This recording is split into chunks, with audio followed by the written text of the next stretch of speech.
अरे प्रिया, मैंने तुझसे कहा था कि तू ये बेसन का लेप लगा ले। तूने ये लगाया? आज लड़के वाले तुझे देखने आने वाले हैं। अरे माँ, क्या तू ये बार बार मुझे बेसन का लेप लगाने को बोलती है? कुछ होता भी है इससे? कितने लड़के मुझे देखकर चले गए, कभी किसी ने मुझे देखकर हाँ किया कि जो अब आएगा वो मुझसे शादी ही कर लेगा? अरे बेटी, तू बस मेरा दिल रखने के लिए लेप लगा लेना। नहीं माँ, मुझे लेप नहीं लगाना। अभी मैं फैक्ट्री पर जा रही हूँ। प्रिया अपनी माँ और अपने पिता के साथ रहती थी। प्रिया दिल की बहुत सुंदरी थी, लेकिन उसका रंग बहुत सांवला था। उसके माँ बाप को उसके रंग को लेकर बहुत चिंता रहती थी। अरे प्रिया की माँ तो क्यों हमेशा प्रिया के पीछे पड़ी रहती है? देख कैसे उदास होकर फैक्ट्री गई है। अरे प्रिया के पिताजी, आप क्यों नहीं समझते हो? प्रिया कितनी बड़ी हो गई है। गांव में उससे कम उम्र की लड़कियों की शादी हो गई है। हमारी प्रिया का दिल बहुत अच्छा है, लेकिन उसके रंग की वजह से सब लड़के उससे शादी करने के लिए मना कर देते हैं। अरे भाग्यवान, तू परेशान मत हो। हमारी प्रिया के लिए बहुत ही अच्छा लड़का मिलेगा, जो उसे उसके रंग को देखकर नहीं बल्कि उसके स्वभाव को देखकर उससे शादी करेगा। प्रिया पूरे गांव में सबसे ज्यादा पढ़ी लिखी थी, लेकिन फिर भी उसके रंग की वजह से उसे गांव की फैक्ट्री में साफ सफाई करने का काम ही मिला। अजी, आप जरा बाजार से सब्जी ले आइए, घर में सब्जी खत्म हो गई है। ठीक है, मैं अभी जाकर सब्जी ले आता हूँ। ऐसा कहकर मोहनदास सब्जी लेने बाजार जाता है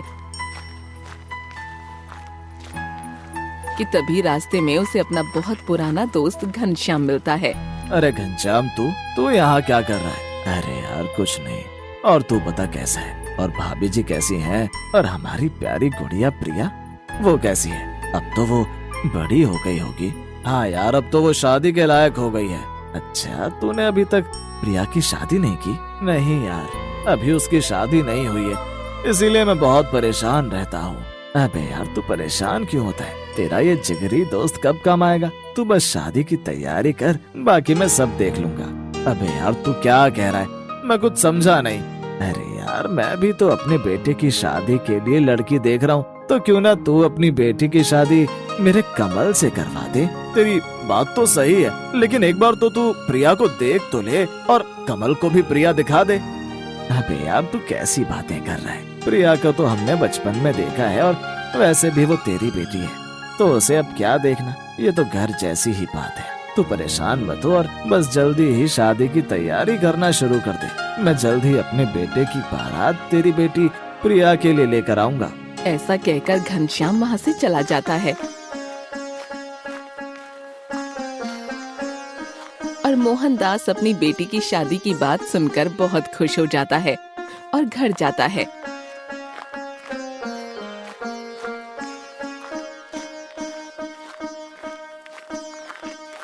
अरे सुनती हो? प्रिया की माँ, जरा बाहर आ। अरे कहाँ है? बाहर आ, देख मैं कितनी खुशी की बात लेकर आया हूँ। अरे क्या हुआ? आप इतना चिल्ला क्यों रहे हो? आ तो रही हूँ मैं। अरे जैसे मैं खुशी में चिल्ला रहा हूँ, तो तू भी मेरी बात सुनेगी तो तू भी मेरी तरह ही खुशी से झूम उठेगी। अच्छा जी, अगर ऐसी बात है तो बताओ कि आखिर ऐसा क्या हुआ जो तुम इतने खुश हो रहे हो? अरे भाग्यवान, तुझे अब हमारी बेटी प्रिया की शादी को लेकर चिंता करने की जरूरत नहीं है। तू अब प्रिया की शादी की तैयारी करना शुरू कर दे। अरे पागल हो गए हो क्या? आप ये क्या कह रहे हो? प्रिया की शादी? लेकिन प्रिया की शादी के लिए लड़का भी तो होना चाहिए। हमारी बेटी प्रिया से शादी करने के लिए तो जितने भी लड़के आए उन सभी ने मना कर दिया। अरे अब तू परेशान मत हो। अब देख कैसे हम अपनी बेटी की शादी करेंगे। तुझे याद है मेरा वो पुराना दोस्त घनश्याम? हाँ जी, वही ना जो पहले हमारे घर के सामने रहते थे। हाँ वही घनश्याम। वो आज मुझे बाजार में मिला, और पता है उसने मुझसे क्या कहा? हाँ जी बताइए, घनश्याम भाई साहब ने क्या कहा? अरे भाग्यवान, वो अपने बेटे की शादी के लिए हमारी प्रिया बेटी का हाथ मांग रहा है, और उसने मुझसे कहा है कि वो जल्द ही अपनी बेटे की बारात लेकर हमारे घर आएगा। क्या? आप ये क्या बोल रहे हो? लेकिन कमल तो बहुत ही सुंदर है। आपने घनश्याम भाई साहब को प्रिया के बारे में बताया? मैंने उसे बोला था कि वो पहले एक बार प्रिया को देख ले, लेकिन उसने मुझसे कहा कि प्रिया को उसने बचपन से देखा है, तो उसे कोई ऐतराज नहीं है। वो प्रिया की शादी कमल से करवाने के लिए तैयार है। जी, ये तो बहुत अच्छी बात है। हम भी अपनी बेटी की शादी में किसी चीज की कमी नहीं छोड़ेंगे।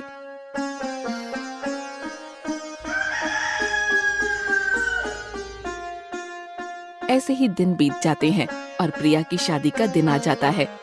प्रिया को देखकर कमल घनश्याम से बोलता है।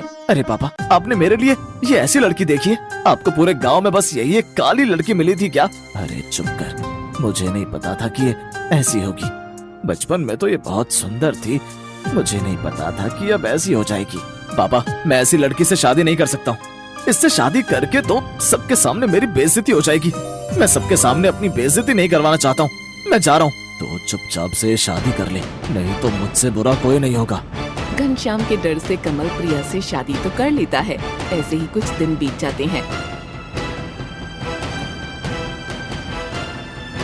अरे कमल, आपको क्या हुआ है? जब से मैं इस घर में आई हूँ तब से आपने मुझसे एक बार भी बात नहीं की। ये शादी आपकी मर्जी से नहीं हुई क्या? मेरी तो किस्मत ही खराब हो गई है। पता नहीं पापा ने तुम्हारे जैसी काली लड़की से मेरी शादी क्यों करवा दी। सब दोस्त मेरा मजाक उड़ाते हैं, बोलते हैं वो देखो आ गया कल्लो का पति। गुस्से में कमल घर से बाहर चला जाता है और बेचारी प्रिया कमल की बात सुनकर रोने लगती है कि तभी वहाँ पर कमल की माँ आ जाती है। अरे प्रिया, क्या हुआ? तू ऐसे क्यों रो रही है? किसी ने तुझसे कुछ कहा? प्रिया कमल की माँ को सब कुछ बता देती है। अरे तो मेरा बेटा सही कह रहा है ना। जाने कमल के पापा ने तुझसे उसकी शादी क्यों करवा दी। मेरे बेटे के तो नसीब ही फूट गए तुझ जैसी बीवी से शादी करवा के। उसके लिए तो इतने अच्छे अच्छे रिश्ते आए थे। भगवान जाने पुरानी दोस्ती की वजह से उन्होंने कमल की शादी तुझसे क्यों करवा दी।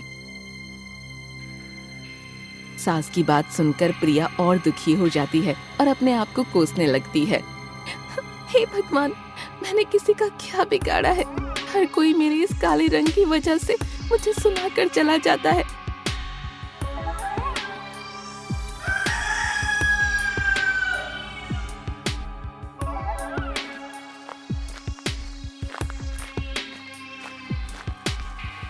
अरे मीरा, आओ आओ, बहुत दिनों बाद दिखी तुम। अरे कमल की माँ, मैं तो अपने भाई के बेटे की शादी में गई हुई थी। तुझे पता है उसकी बहू कितनी सुंदर आई है? एकदम चांद का टुकड़ा है मेरे भाई की बहू तो। अच्छा चल सही है, कम से कम तेरे भाई की बहू तो सुंदर आई। अरे तेरे बेटे की भी तो शादी हुई है, अपनी बहू से तो मिलवा। मैं भी तो देखूं कि आखिर तेरी बहू कैसी है। अरे रुक, अभी बुलाती हूँ। हे भगवान, इसको अब उस कलवी से कैसे मिलवाऊं? अरे कमल की माँ किस सोच में पड़ गई? बुलाना अपनी बहू को। हाँ हाँ बुलाती हूँ। अरे प्रिया, ओ प्रिया, जरा बाहर आ।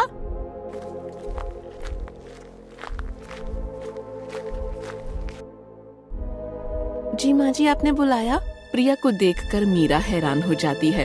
अरे कमल की माँ, तुझे कमल के लिए कोई और लड़की नहीं मिली थी क्या जो ऐसी बहू लेकर आ गई? अरे प्रिया, तू अंदर जा और जाकर खाना बना। मीरा की बात सुनकर प्रिया बहुत उदास हो गई और अंदर चली गई। अरे अरे कमल की माँ, मुझे तुम्हारा दुख देखकर बहुत दुख होता है। बताओ कितना स्मार्ट और सुंदर बेटा है तुम्हारा, और तुम्हारी बहू को देखो कितनी काली है। न जाने किसके कर्मों की सजा मिली है तुम्हें। अरे मीरा, अब क्या बताऊं तुम्हें। मेरे बेटे के नसीब तो उसके बाप ने खुद ही फोड़ दिए। खुद तो काम के लिए बाहर रहते हैं और यहाँ हम दोनों माँ बेटे के लिए इस काली बहू को छोड़ गए। इसको तो मुझे कहीं किसी को दिखाने में भी शर्म आती है। अरे ऐसी बहू अगर होगी तो शर्म तो आएगी ही। ऐसी काली बहू तो किसी को भी दिखा नहीं सकते। अब क्या करें, ऐसी बहू को झेलना तो बहुत ही मुश्किल है। हाँ क्या करें, ऐसी बहू को झेलने से तो अच्छा है मेरा बेटा कुंवारा ही रहता। प्रिया मीरा और कमल की माँ की सारी बातें सुन लेती है और तभी बाहर आकर कमल की माँ से बोलती है। माँ, मैं अब यहाँ नहीं रहूंगी, मैं अब यहाँ से जा रही हूँ। क्या? ये तो क्या कह रही है? आखिर अब तू कहाँ जाएगी? वैसे ही तेरी वजह से हर जगह हमारी बदनामी हो रही है और अब तू घर छोड़कर हमारे घर की और बदनामी करवाना चाहती है। माँ, जब आप लोगों को मैं पसंद ही नहीं हूँ तो फिर मैं यहाँ पर क्यों रहूँ? और वैसे भी मेरी वजह से आपकी बहुत बदनामी हो रही है। इससे तो अच्छा है मैं यहाँ से चली जाऊँ। अरे बहू, ये तू क्या कह रही है? तू आखिर कहाँ जाएगी? माँ, मैं अपने पापा के घर चली जाऊंगी। जब आप लोग मुझे काली बोलते हो तो मुझे फर्क नहीं पड़ता, लेकिन आप दूसरे लोगों के सामने बोलते हो तो मुझे बेइज्जती महसूस होती है। मैं अब इस घर में एक और मिनट नहीं रुक सकती, मैं जा रही हूँ। अरे रुक। कमल की माँ प्रिया को रोकती रहती है, लेकिन प्रिया घर छोड़कर चली जाती है।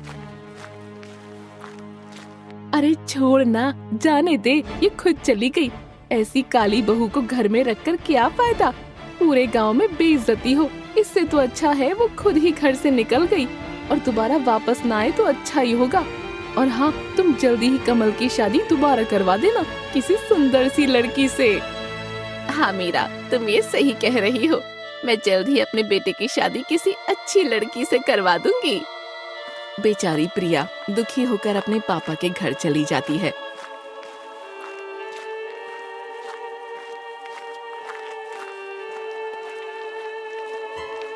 अरे प्रिया बेटी, तू अचानक यहाँ पर? तेरे ससुराल में सब ठीक तो है ना? पापा, वहाँ पर कुछ भी ठीक नहीं है। कमल और उसकी माँ मुझे काले रंग की वजह से बहुत ताने देते हैं और पड़ोसियों के सामने भी वो लोग मेरे काले रंग को लेकर मेरी बेइज्जती करते रहते हैं। पापा, मैं वहाँ कभी नहीं जाऊंगी। अरे बेटा, अब तेरी शादी हो गई है, अब चाहे वो कुछ भी कहे, लेकिन तुझे अब सारी जिंदगी वहीं अपने ससुराल में रहना होगा। नहीं मेरी बेटी, अब उस घर में नहीं जाएगी। अब वो यही हमारे साथ रहेगी।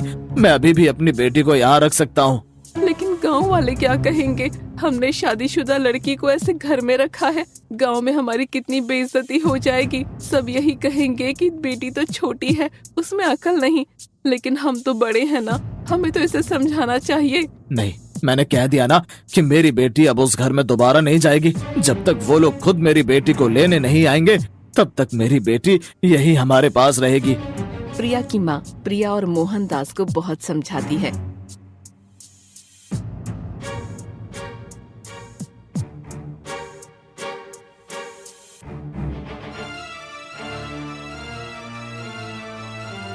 और ऐसे ही कुछ दिन बीत जाते हैं। अरे बेटी, तू पूरा दिन ऐसे घर में रहती है तो तू अपनी पढ़ाई क्यों नहीं चालू कर देती? लेकिन पापा, आगे की पढ़ाई के लिए पैसे भी तो चाहिए होंगे। अरे बेटा, तू परेशान मत हो, तू बस अपनी पढ़ाई पर ध्यान दे। पैसों का जुगाड़ मैं कर लूंगा। मोहनदास प्रिया की पढ़ाई के लिए अपने घर को सेठ बलवंत राणा के पास गिरवी रख देता है।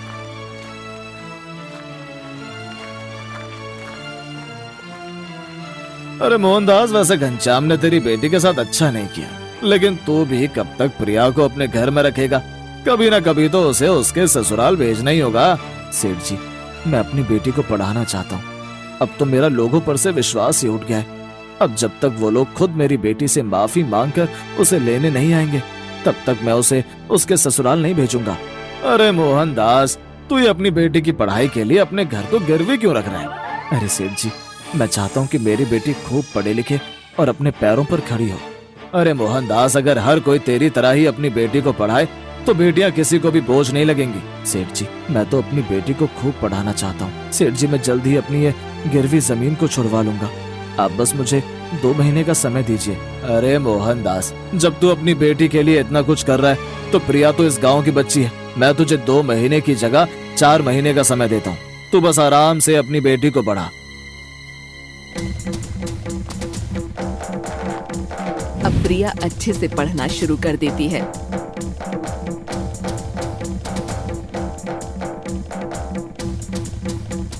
और कुछ ही दिन में प्रिया का सरकारी रिजल्ट भी आ जाता है। प्रिया उस गांव की कलेक्टर बन जाती है।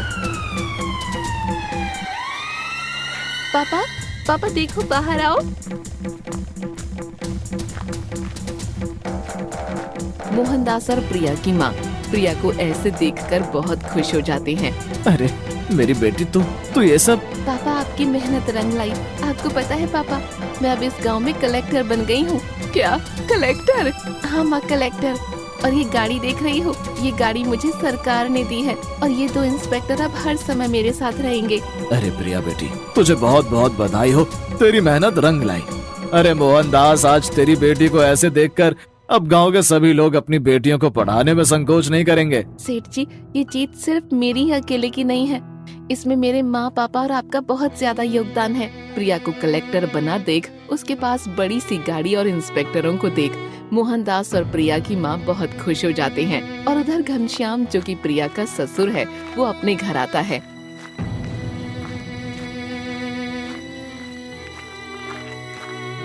अरे कमल, कमल, अरे क्या हुआ पापा? आप परेशान क्यों? और यहाँ पर कैसे? अरे कमल, मुझे कारोबार में बहुत ज्यादा नुकसान हो गया, इसीलिए मैं शहर में सारा कारोबार बेचकर यही गांव में आ गया हूँ। अरे क्या हुआ, आप परेशान क्यों हो? कमल अपनी माँ को सब कुछ बता देता है। अजी अब हम क्या करेंगे? हमारा तो सारा कारोबार शहर में ही था और अब वहाँ भी नुकसान हो गया, तो हम अब घर का गुजारा कैसे करेंगे? माँ, पापा, मैं सोच रहा हूँ कि क्यों ना हम इस गांव में ही अपना कारोबार चलाएं। हाँ बेटा, तो ये सही कह रहा है। अब हम इसी गांव में ही अपनी फैक्ट्री खोल लेते हैं। ठीक है पापा, मैं कल सुबह ही कलेक्टर के पास जाकर इस गांव में फैक्ट्री खोलने की अर्जी ले लेता हूँ।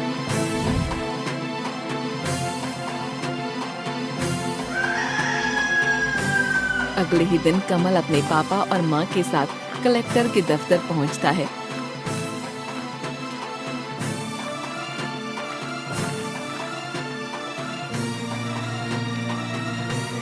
वहाँ का नजारा देख उन तीनों के तो मानो होश ही उड़ जाते हैं। अरे अरे, ये तो प्रिया है, हमारी बहू प्रिया।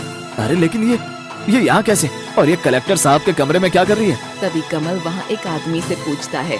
अरे भाई, ये लड़की यहाँ क्या कर रही है? अरे भाई, ये हमारे गांव की नई कलेक्टर है, तुम इन्हें नहीं जानते क्या? उस आदमी से ये बात सुनकर उन तीनों के होश उड़ जाते हैं कि तभी प्रिया उन तीनों के पास आती है। नमस्ते, आप सब यहाँ पर? प्रिया का ऐसा स्वभाव देखकर वो तीनों प्रिया से माफी मांगने लगते हैं। बेटी प्रिया, हमें माफ कर दे। हमने हमेशा तेरे रंग को ही देखा, कभी तेरे इस कोमल मन को हमने देखने की कोशिश ही नहीं की। तू कलेक्टर बन गई है और हमने तेरे साथ ऐसा सुलूक किया, फिर भी तूने खुद आकर हमसे बात की। बेटी हमें माफ कर दे, हमने तेरे साथ बहुत अत्याचार किया है, हमारी गलती के लिए हमें माफ कर दे। प्रिया, सबसे ज्यादा मैं तुम्हारा गुनहगार हूँ। तुम मेरी वजह से घर में आई और मैंने ही तुमको नहीं समझा। मुझे माफ कर दो और हमारे साथ घर चलो। बेटी, मैंने ही मोहनदास से तुम्हारा हाथ मांगा था, हमें माफ कर दे। अब मैं तुझसे बोलता हूँ कि तू हमारे साथ अपने घर चल। नहीं, मैंने आप लोगों को माफ कर दिया है, लेकिन मैं आप लोगों के साथ अब वापस नहीं जा सकती हूँ। आप लोगों ने मेरे काले रंग को देखकर मुझे छोड़ा और अब जब मैं कलेक्टर बन गई हूँ तो आप लोग मुझे अपने साथ ले जाना चाहते हैं। अब मेरे इस काले रंग की वजह से आप लोगों की बदनामी नहीं होगी क्या? बेटी, हमें पता है हमने तुझे ऐसे छोड़कर बहुत बड़ी गलती की है। बेटी, तू वो सब कुछ भुलाकर हमारे साथ घर चल। नहीं, अब मैं आप लोगों के साथ नहीं जा सकती हूँ। मैं अब दोबारा अपने आत्मविश्वास को खोना नहीं चाहती हूँ। आप लोग मुझे माफ कीजिए। ऐसा कहकर प्रिया वहाँ से चली जाती है और वो तीनों अपनी गलतियों पर पछताते रह जाते हैं।